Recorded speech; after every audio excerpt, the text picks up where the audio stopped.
This is part 2 of the video lecture for Word Module 1.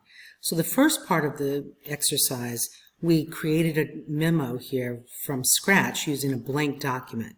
Next, we're going to modify an existing document. So you can close that file or you can leave it open. I'm going to go to the File tab. Now there's two ways that I could open this file. I could go to File here and Open and go search for the file. I could also open it directly from File Explorer. So I could click on the little yellow file folder and then go and locate where I have the file stored. Now I already have downloaded the MAB60 data files on my computer. When you download those from modules in Canvas, you'll have these folders. And so in the Word Module 1 folder, you will find the files for this textbook exercise in this IC1. So in the section in the textbook labeled View and Navigate a Document, it says to locate the file ILWD1-1. Oh, I think I'm in the wrong folder. I think it's Lessons. Here we go. And so I'll open up that file. So here I'm opening it from File Explorer. I could have also gone into Word, gone to File, open it, and then browse to locate the file in that location. So either way. Now a couple of things happen here. I'm getting this message that you can only view this document. You don't have permission to edit it. That's because I have to enable editing. So I'm going to go ahead and click OK here first, and then I'm going to enable editing. Now the reason why documents or other files in Microsoft Office are set up this way is because it's protecting you from some possible virus that might be embedded in it. Now you know the source of these files from the publisher. They are fine for you to open, but you've heard people say don't open up attachments when you get them by email from someone you don't know. It could have a virus in it, so it's just giving you a chance to say, do you want to enable the editing for this? If you don't, then you would be protected. So I'm going to go ahead and click Enable Editing. I won't be able to do anything as long as I haven't done that. Now this file already has a file name, so if I wanted to give it a new name, I can't just go to Save. I have to go to File and Save As. This gives me an option to change the name.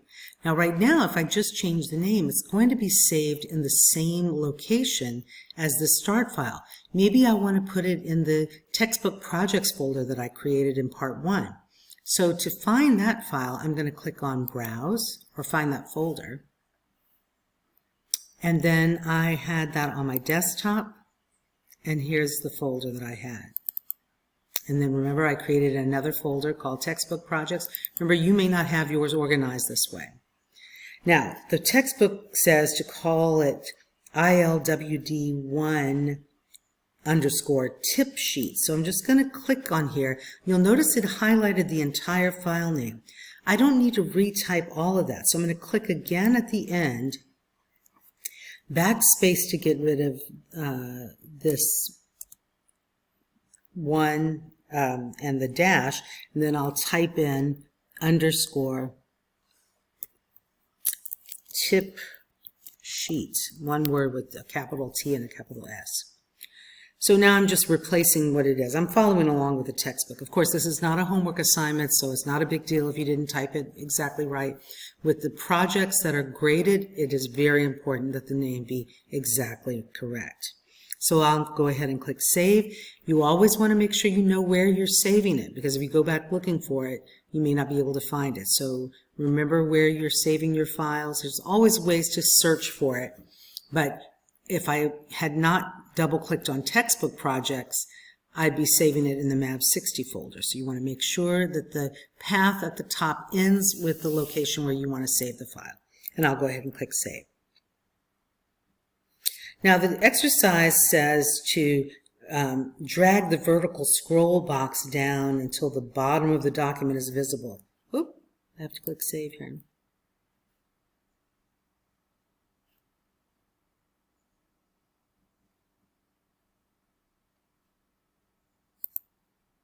So remember, the scroll bar is on the right side of your screen, and it's saying drag the vertical scroll box. This bar that you see as I move my mouse over there, it doesn't look like a box. the size of that bar there that you can scroll up and down will change depending on how long your document is. So if I had a 100-page document, this dark vertical gray bar, or what they're calling the scroll box, would be much smaller. But I don't have far to scroll, so it's longer. So if I press and hold my mouse button there, I can scroll so I can see the bottom of the screen. And now it says I want to replace my name with the name in the first sentence of the last paragraph. So it says contact and then your name. Now remember, if I want to make this bigger, I can click the zoom button so it's easier for me to read. I'm going to take my mouse and drag over your name. Now look, when I drag, it's including the space after, because when you first start to drag over, it's going letter by letter. Once you jump over to the next word, it selects the entire word plus the space. Okay? So if I start typing my name, you'll see that it's still got an extra space after. So it's okay if that's highlighted. It understands to put space between those words. Next it says go to the View tab on the ribbon. I already enlarged it using my zoom slider here a little bit, but remember we can go to page width to make it even bigger. Page width makes it big enough so the left edge of the sheet of paper and the right edge are visible within the window. There's another option called text width, which would not have the left and right margins in view. You can find that if you go to Zoom here. You have an option for text width, and I can click OK. And see, now I don't see the left and right margin. Now, I have to scroll over a little bit because this is not showing me exactly. I need to make that a little bit smaller here. Let me go back to 100%. Then if I click on zoom and I go to text width, it's still not fitting exactly the way it's supposed to. Here I have a horizontal scroll bar, and I can move that so that now I'm seeing, see the ruler, the white space is the text width on the ruler, and I'm seeing just the text in that space. I'm not sure why it was moving it over. It should have defaulted to have it so that you can see everything from left to right. But the book wanted it to be page width, so I'm going to go back to that. Actually, the next thing is to click on the zoom button and to try out whole page option. So if I click whole page and click OK, but remember, I could have done that by clicking on one page. Next, they want us to change it by using the zoom slider to make it 200%. So I'll bring my mouse down here on the little thicker bar on the zoom slider and drag until I get it to about 200%. It's hard to get it exactly when you're dragging it, but if you get close, you can use the plus sign to go up to exactly 200%. Now they want us to zoom down to 120%, so drag it down. Remember, if you can't get exactly, get close to it and then just use the plus or minus sign.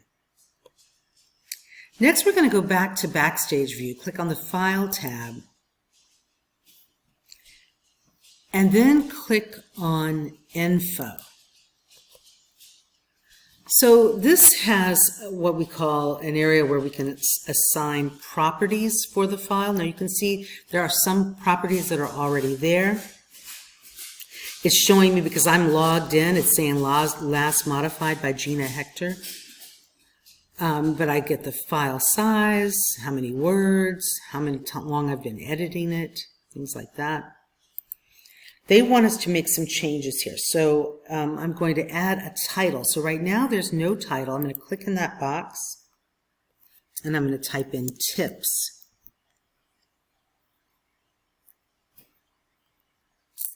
And you can just press enter, or you can click anywhere outside of that. You might be wondering, what is this used for? There's some information in the textbook about this, but properties can be used for something like a title or tags. If I was searching for a file on my computer, this information is helpful. If I'm in a large company, I might put other things like comments, maybe who created it is helpful, or my phone number to contact me if they needed to know something about the use of the file. Maybe that might be a little bit more useful with Excel spreadsheets in an office, but you can put all kinds of additional information. Now, the only problem with properties is that the other users have to understand where to find the properties and understand what that is.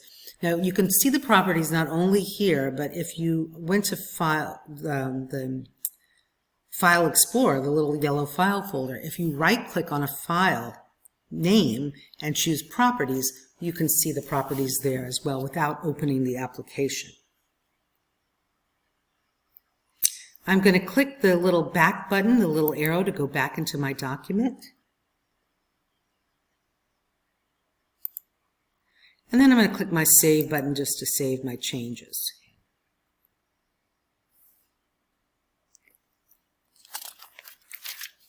The next topic is about cutting and pasting. Now, there's a couple of different ways that either are used for a quick temporary change, or you can store things on what are called the clipboard. So we'll talk about the different ways to do this. So I want to turn, I'm going to go back up here at the top. Now, if I want to quickly get to the beginning of my document, I can hold down my Control key and strike the Home key on my keyboard. Now, my keyboard has a number pad that has the Home key on the number key. If my number keys are turned on, I can't use that. So it depends on your keyboard. For example, if I'm holding down Control and I'm striking the number 7 on my keyboard, it's not working because numlock is on. So Control Home, if you have a separate Home key, it's easier. Then that will move your insertion point to the very beginning of the document. Okay, so it says, let me go back to the Home ribbon, turn on the Show Hide button. That's helpful when you're selecting text, especially if you need to select an entire paragraph. You'll want to make sure the paragraph symbol is also selected, or spaces between words, or different non-printing characters that you might want to cut or copy, so you can see those non-printing characters. Next, it says to select Tips for job seekers, including the paragraph mark after it. So I want to select this entire line here. The easiest thing to do is to go into the selection bar where my mouse changes to a white block arrow in the margin space. And when I click, I can select that entire line, which does include the Enter key. So remember this, let me deselect for a second. Right now, you've got a blank paragraph here, and then I've got this whole paragraph. So when I select this whole paragraph, and now I want to cut it. So if I can use the keyboard shortcut Control X to cut. You can go on the Home ribbon in the Clipboard group and click the little scissors icon, and it will immediately go away. And you'll notice I'm not left with a blank paragraph there because I didn't just cut only the text. I also cut the paragraph itself because the symbol was selected. Now, when you use the cut or copy command, it is held temporarily for you in a place called the clipboard. This is true even when you copy and cut, or, well, you can't cut things from a website, but when you use Control-C to copy something on the web, it's also held in the clipboard. So this is a space that's actually managed by your operating system. So with Windows, it will hold that temporarily for you until you're ready to paste it somewhere. Now it says to place the insertion point immediately before the RU heading. So I'm going to come up here and click right in front of RU. I'm going to press the Enter key to create a paragraph. And then I'm going to go back up to that blank paragraph and position my insertion point there. Now I'm going to click the Paste button. Now the Paste button is actually two parts. There's a top half and a bottom half. If I know I want to paste what I just cut exactly the way it was, I can click the little clipboard icon at the top. The bottom half gives you some options of how you want to paste it.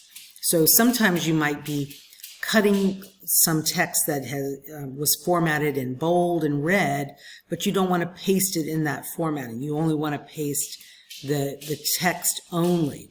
Okay. And so you, that wasn't a good example for that one, but that there are some options there. But we didn't need to do that. We could have just clicked right on the paste icon and it pasted that whole paragraph that we cut in that position. Now, if I launch the clipboard by clicking on the little square with the arrow in it, I can see that that paragraph is there on the clipboard. The clipboard can hold up to 24 items. Now, if I use the paste button, it's going to paste whatever was the last thing that I put on the clipboard. But if I cut different things and then I realize, oh, I want to paste tips for job seekers again, I can do it from this clipboard task pane, even if it's not the last thing that I cut. It might be at the bottom of the list as I cut or copy more items. You can also clear off the clipboard, but you can tell that there's something on the clipboard when the icon is in color. If there was nothing on the clipboard, then it would be gray. Next, I want to get rid of this blank paragraph underneath the heading, Are You Emotionally Intelligent? I'm just going to click to position my insertion point right in front of that paragraph symbol and press my delete key to delete it. Next, I want to select the body text, Be Aware of Your Own Emotions, including the paragraph mark. So I'm going to select this paragraph here.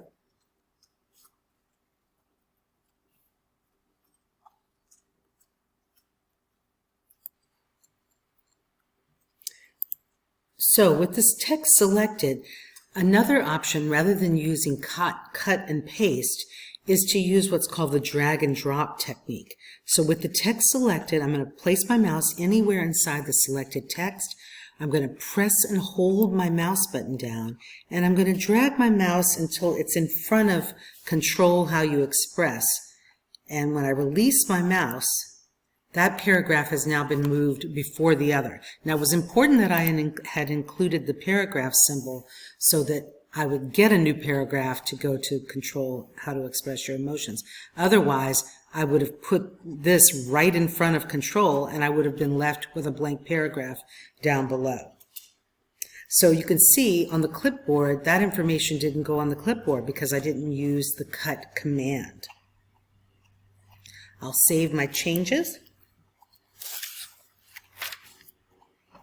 And now let's talk about copy and paste. So the same is true. I can either use the copy and paste commands, or I can use a drag and drop technique. In the instructions it says select more detailed in the heading that says for more detailed information, which is down here. So I'm going to select more detailed. Remember, it's automatically including that extra space after detail. I'm going to click the copy button or use Control C. The copy button is in the clipboard group. It looks like 2 sheets of paper. And now you can see it's been added to the clipboard above tips for job seekers. So if I use the paste button, it's going to paste whatever is at the top of the list. If I wanted to go back and paste tips for job seekers, I could do that by clicking on it from here. Now, where am I going to paste it? It says place the insertion point before information in the first sentence of the final paragraph. So here, contact Gina Hector, and it says place it before information. So I'm going to click right in front of the I here. And then I'm going to click the paste button. So I'm just going to click, or you can use Control V is the shortcut. I'm going to click on the clipboard, and notice it put it in as bold because the text that I copied was bold.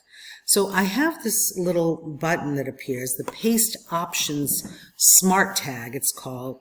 When I click on that, I have some options that I can choose from, and I'm going to choose Keep Text Only, which is this last one. And you can see as I point to it, it's changing it to whatever the formatting was for the paragraph that I'm pasting it in. It means keep it in that format. So when I click on that, it's no longer bold. I have it in the format that I want. I'll save my changes there.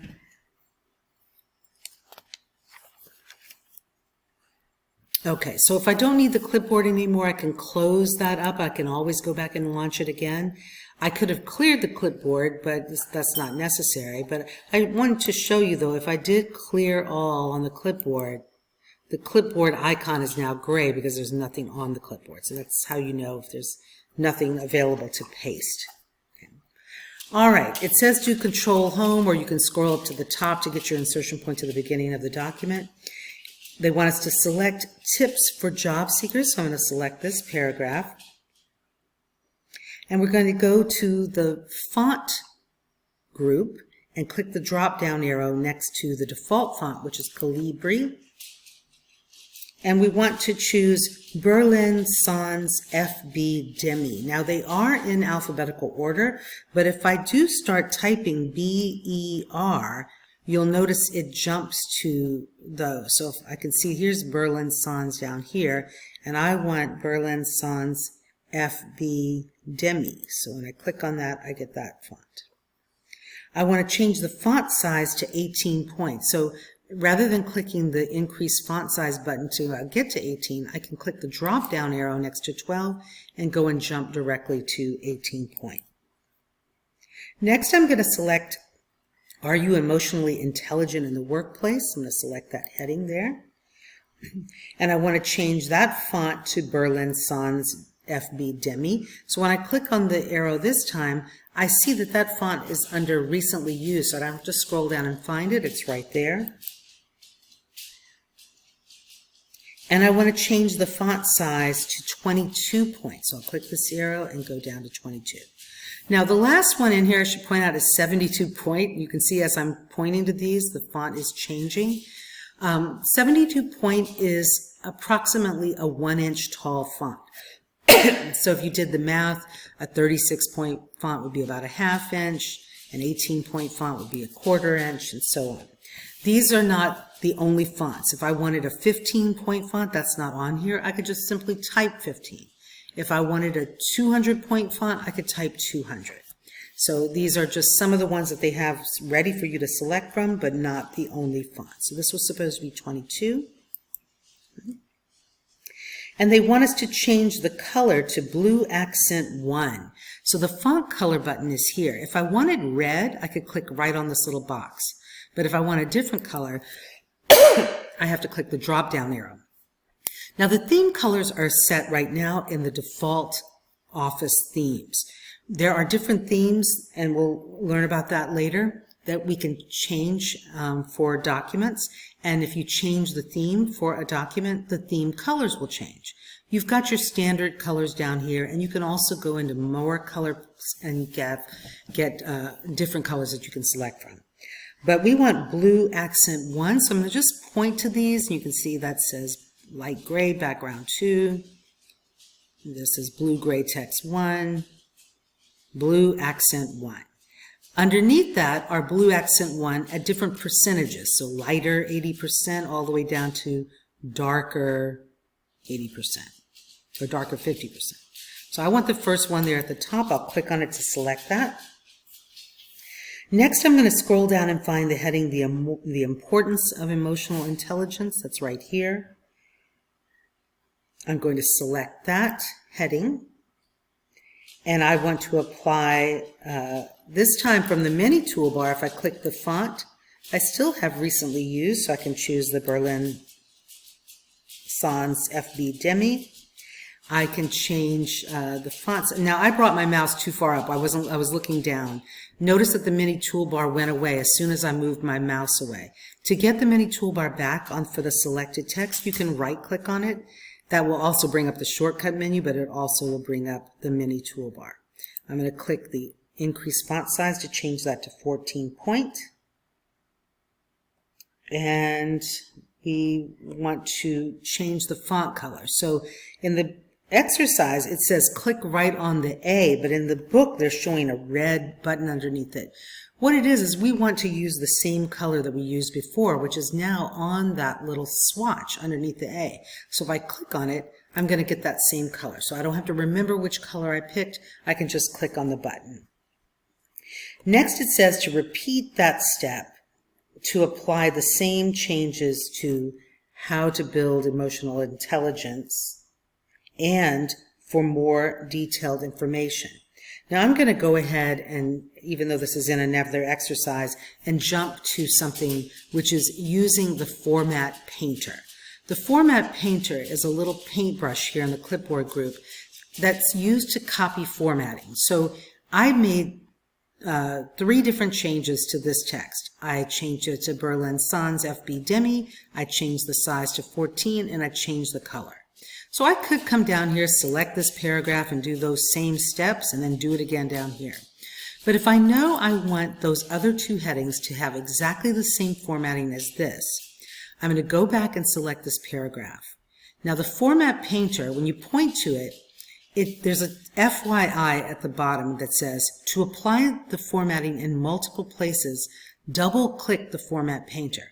Otherwise, if you click it one time, it's going to give you one use. So I'm going to double-click on it. My mouse will look like it's got a paintbrush attached to it when I'm down here in the text area, so I want to be very careful. Now, when my mouse is in the selection bar, it doesn't have the paintbrush attached, but it's still turned on. So I'm going to click in the selection bar to the left of this heading, and I get the same formatting. Notice the paintbrush is still attached to my mouse, and I'll come down here and click on this heading, and the paintbrush is still on. So I have to be careful, because if I click somewhere, I'm going to apply that formatting to anything I click on. When I'm finished with it, I can either come and click on the button again, or I can press the Escape key in the upper left corner of my keyboard and turn it off. And now you see there's no paintbrush attached to my mouse. So the exercise hasn't introduced you yet to the Format Painter. I wanted to go ahead and do that because that's so important to use when you're copying the same formatting again and again, rather than making all of those changes individually. Now, before I move on, I also want to mention that there are other options here in the font group that will be used in other exercises, but you can explore on your own. We've already looked at some of these styles. You'll notice there's strike through and subscript and superscript are shown here. Remember, I told you you could also find those in the font dialog box. Changing the case, we did that. This will let you clear information here, like deleting it. This will highlight, like using a highlighter pen. So if I select text, I can choose different highlighter colors here. And this is our typography and text effects button that lets you apply different effects to text and apply outlines, shadows, reflection, glow. So a lot of options to make the text look more interesting. So you will be using those in other exercises, but you can explore those on your own as you're playing around with Word. The next step is to set our document margins. Now remember, I told you the default margins in a new Word document are 1 inch top and bottom, 1 inch left and right. This document had already been created, but I see that it does have those default margins. So to change the margins, I'm going to go to the Layout tab, and then Margins is in the Page Setup group here on the left-hand side. So you can see that right now normal is selected. It has the shading over it. I have options for narrow that makes all the margins a 1/2 inch, moderate, wide, mirrored margins. You might be wondering, what is that for? Well, if I'm going to have something bound like a booklet, I might have the margins different for the inside and outside edges of the page, and you can make those changes there. In old versions of Office, in Word, the default left and right were 1 1/4 inch, so they've changed that. But if you liked that old way, then that's available to you. Now, if I don't see the margins that I want here in the quick list, I can click on Custom Margins and open up the Page Setup dialog box to the Margins tab. This is the same dialog box that would open if I clicked the little square in the bottom right corner of the Page Setup group. So it says that they want us to change the top margin to 0.6. It's already highlighted there. If I just type 0.6, it's not necessary to type the 0. It's also not necessary to type the little quotation mark that represents inches. And then if I press my Tab key, it goes to the bottom margin, and I'm going to type 0.6 there. And then it wants us to change them all. So I'll press Tab again, 0.6, Tab again, 0.6. Now, I do want to tell you about what the gutter is.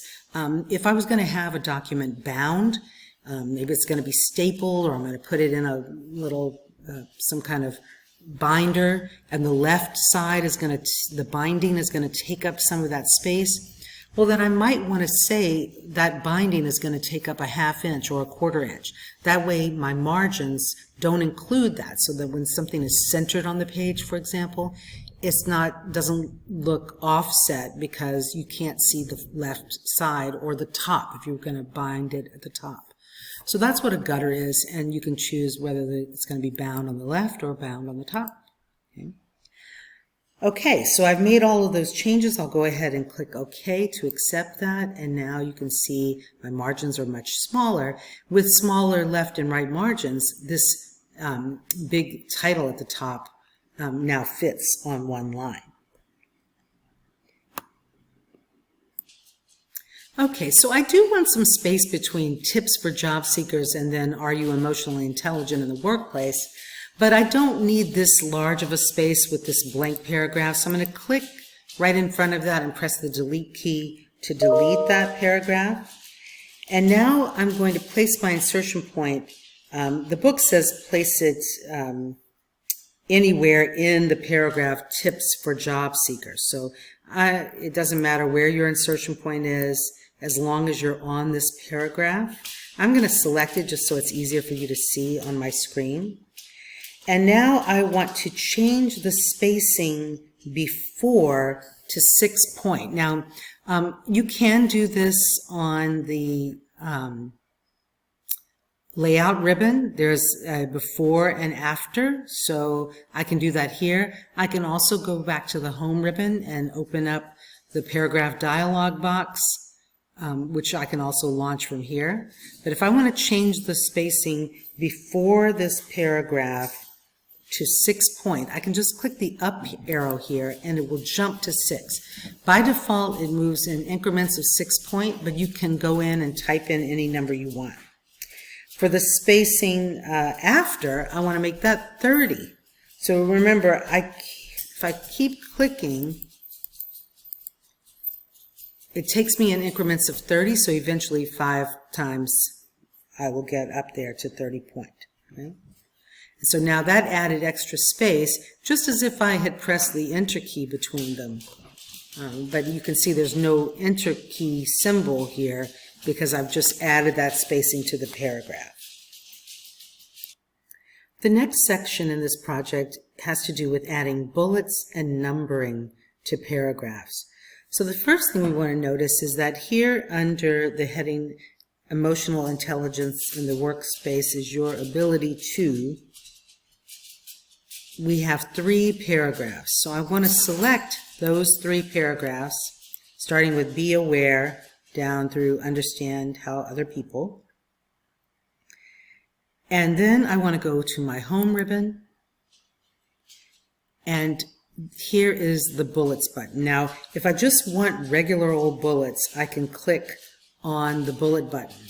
If I want to look for other styles, I can click the drop-down arrow next to the bullet button.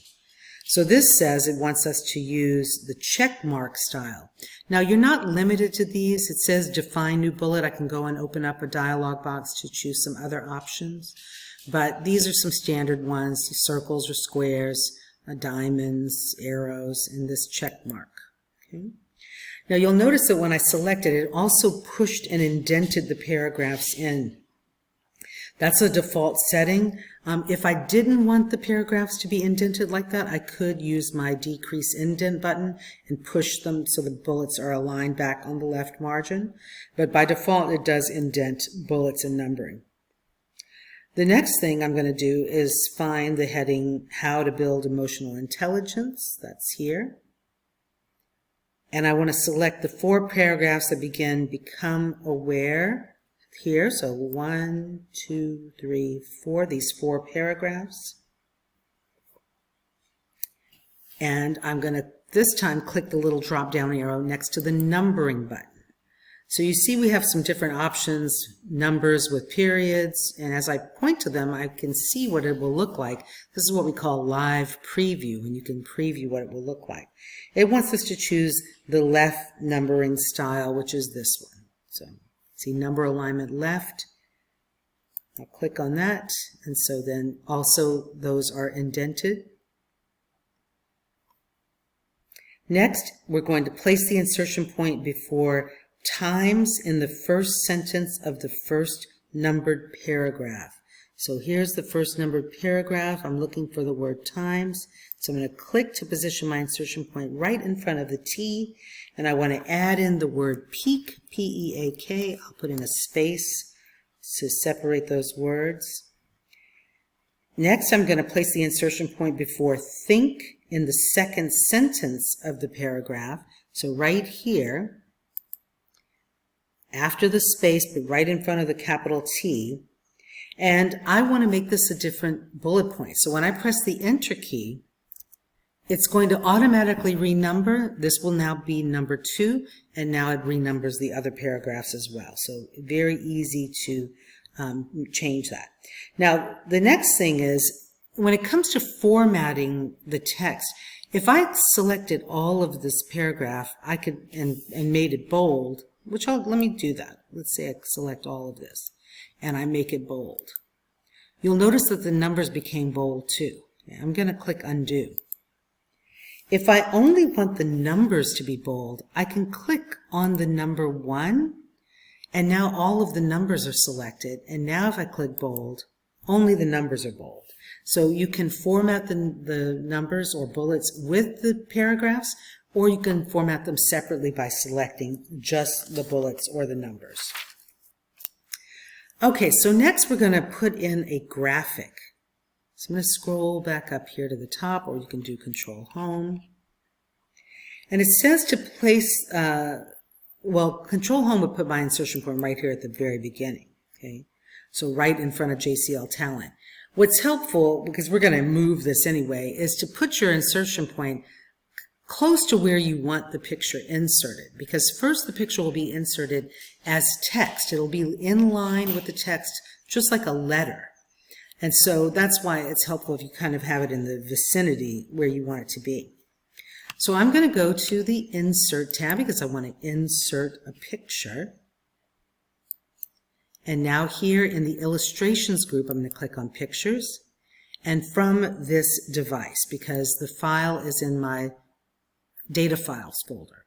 So I need to go and find where I put that. That's on the desktop. And I've got my MAV60 data files. This is for Word Module 1 in the Lessons folder. And there is the picture. Okay. Now you might be wondering, what happened to the other file that was in this folder? Well, it's only looking for picture files because I went to Insert Picture. So even though I know that there was a file in there that we started off with, it's not showing me that file right now. So I'll select it, I'll click Insert. And so you can see the default size was very large. If I scroll down, JCL Talent is just to the right of that because this has been inserted just like a letter right in front of that paragraph where I had my insertion point positioned.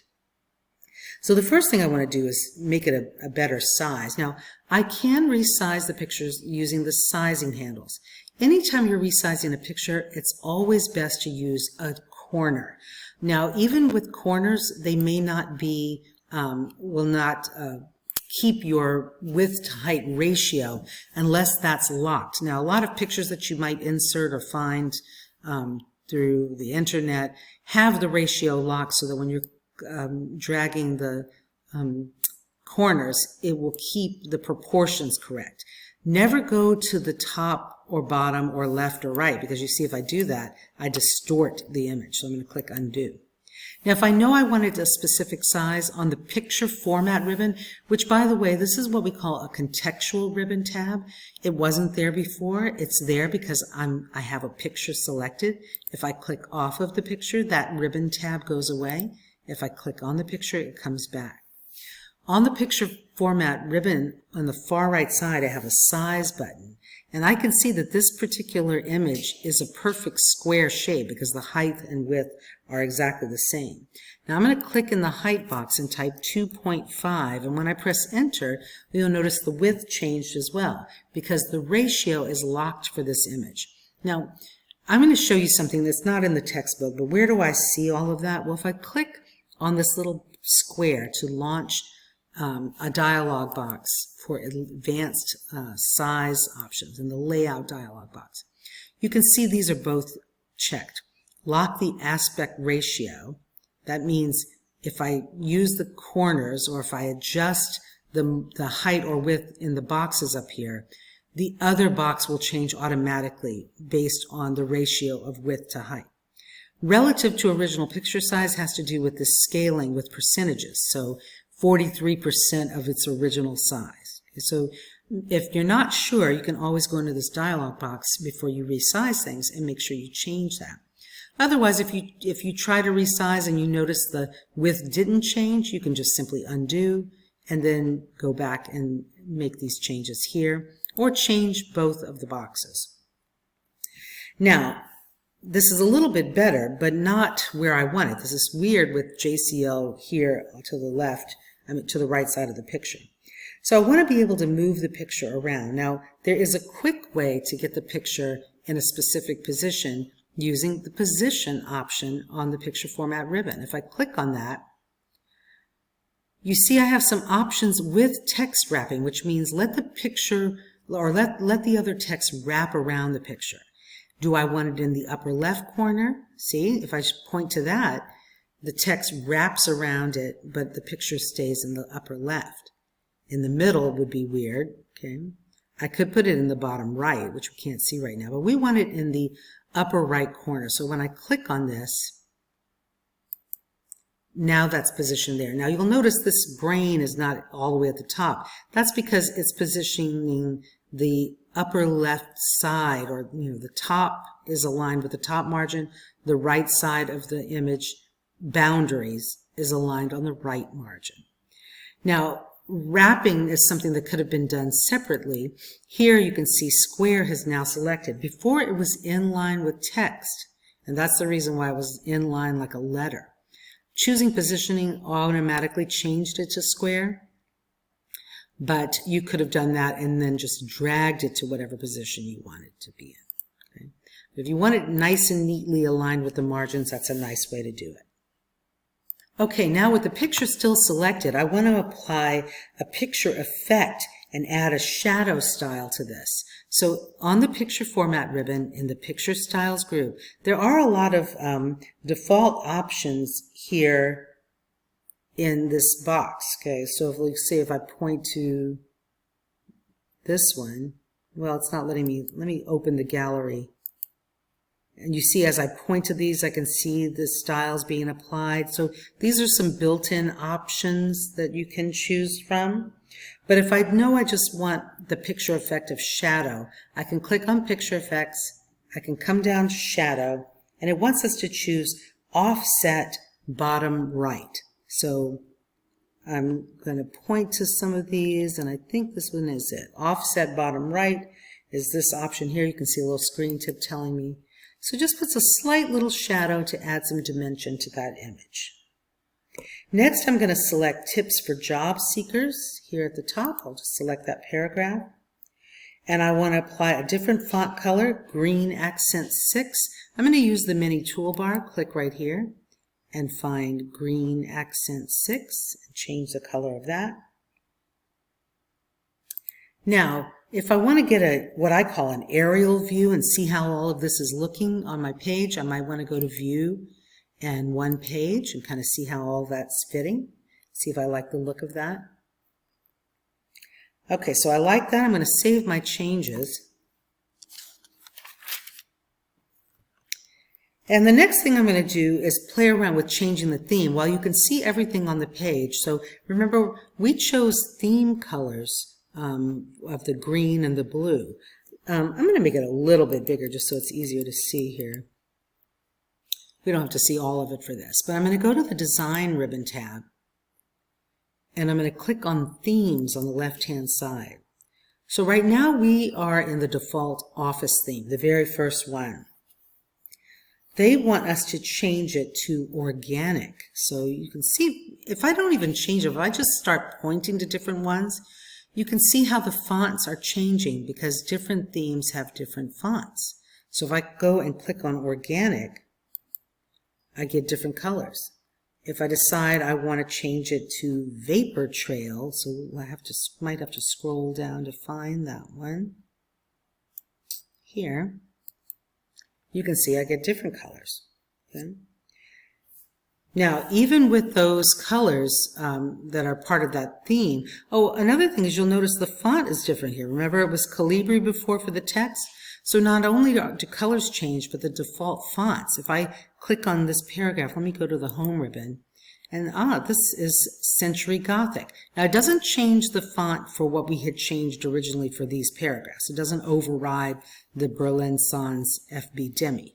But the other text that had been applied to body, the body was based on the theme. So the body text for this theme, Vapor Trail, is Century Gothic, so that's different. But even with a theme with the different fonts, I can choose different colors.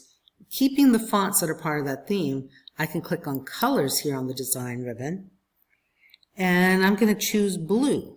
So I liked the blue and green options, but I liked the font that came with the Vapor Trail theme.